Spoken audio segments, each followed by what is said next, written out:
Hi, I'm Somirendra Parekh, and today I'm here to tell you a story of Genesis, a story of certain beginnings. When certain things begin, uh, at the point of the point when that beginning is happening, it's extremely difficult to understand the kind of impact that particular thing is going to have. But this Genesis story that I'm going to actually narrate today is actually a fairly successful story. So, this is basically the beginning of the premium hatchback in India and the car that started it all. The Volkswagen Polo, the OG, the daddy premium hatchback in India.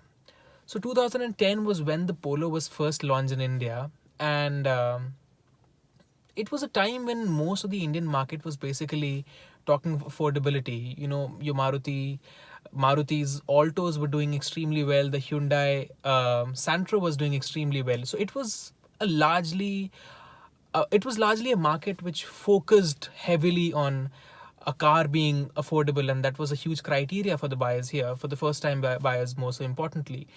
So when the Polo launched in 2010, the global financial crisis had just happened in 2008, and although it did not affect us Indians that lot, there was no reason that it could not have, or it might not have enshrined that fear of how suddenly open and free and just global markets can collapse, and how basically it affects all of us every day, and how it affects the economy terribly. So when it was launched, the Polo was essentially an innocuous car. It certainly looked the part. So I remember in 2010 when the Polo launched, I was still drawing cars which still had machine guns on top of them. And the Polo was just elegant. It was just a classy car.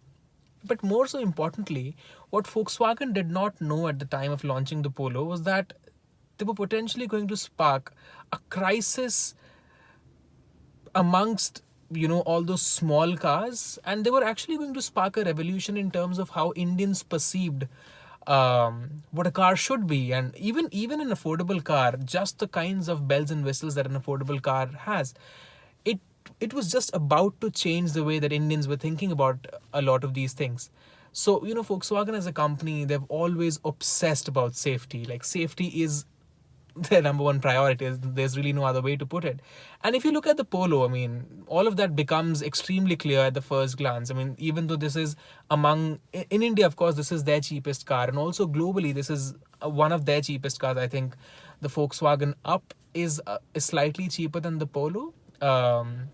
But even if you take the Polo, I mean, it has always come with dual airbags as standard, with ABS as standard across the range, and the doors, they don't have a mechanical lock. They function not electronically, because Volkswagen say that in case a high speed crash happens, often those mechanical bits they fail, and essentially they jam the door. So having something which is electronic, and as soon as the car stops or you just take the key out, the door just automatically opens up, and that essentially reduces the chances of your door jamming in case you have a high speed crash, which I of course expect that you should never have.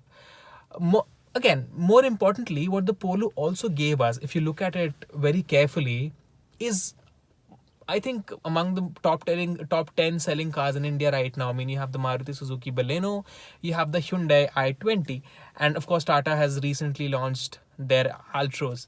But if you look at it, the Polo essentially sits at the top of this entire food chain, so to say. If you just look at the kind of revolution that it actually brought about in the Indian market, I mean, sure, people will complain that its fuel efficiency figures are not as good as Maruti's, say, Baleno's is.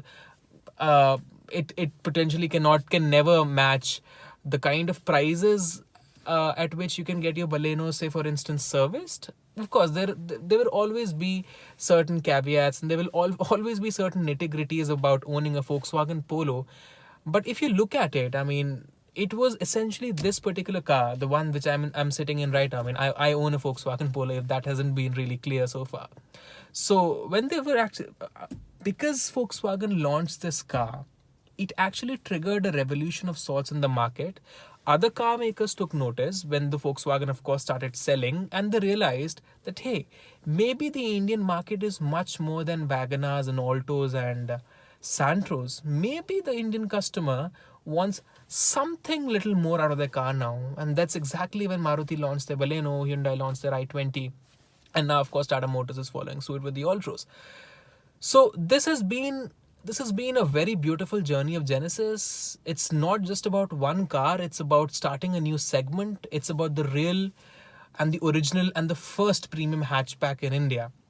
But all of this, everything that we've been talking about for the last 5 minutes or so, and why exactly are we talking about the Volkswagen Polo today? I mean, it rarely sells as well as the Baleno and the i20 do. Um, it's mostly running on outdated engines. The features that Volkswagen give with the Polo are not really up to what, say, its rivals are offering. So one would of course wonder why we are even talking about the Volkswagen Polo right now. Well, here's the thing. I mean, in India, there are certain regulations, and if you have a sub 4 meter car, you enjoy certain tax benefits, which helps in bringing down prices essentially. The Mark 6 Polo has been launched globally, and it's gone a little above 4 meters. So, in case Volkswagen plan to bring that car to India, there is a very good chance that it's not going to be in the similar premium hatchback category. I mean, expect prices to go up, and I honestly don't see Volkswagen doing that anymore. So we just had the latest iteration of the Polo in October 2019 with that GTI grille and that redesigned bumper and with that diffuser at the rear. But I think that's exactly it for the Polo's journey in India practically. Uh, I think the OG premium hatchback might not be with us for a very long time now. So I just thought that it would be good to do sort of a little tribute to the Volkswagen Polo, the car that started it all. Let me know what you think of the Polo. What are your thoughts on the Volkswagen Polo? Have you ever thought of sort of owning one? It looks gorgeous, by the way. So I was Somirendra Barik, and this is my YouTube channel. I'm just doing this because I love the Volkswagen Polo, as would have been evident, and I'll keep bringing stuff about my journey with my car, which I've just bought last October. And we can essentially keep this as a record for, say, ourselves, just in case you want to buy a Polo all of a sudden.